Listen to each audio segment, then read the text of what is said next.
takaitacce, ingantacce kuma babu ɓata lokaci. Kichima Vibes, ku subscribe. Yadda ya kasance kenan kai tsaye Safara'u tare da Mr442 a Boomplay a Lagos.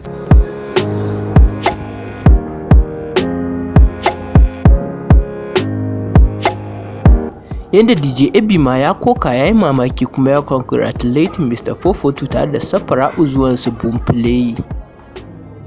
Yayin da Mr442 za ku ji yana cewa su ne first northern artist da suka fara zuwa Boomplay tare da Safara'u. Bara ku ji daga bakin 442. 442. Malika. First artist to be on Boomplay. Northern artist to be on Boomplay Nigeria is a glory. A very big glory. A very big glory.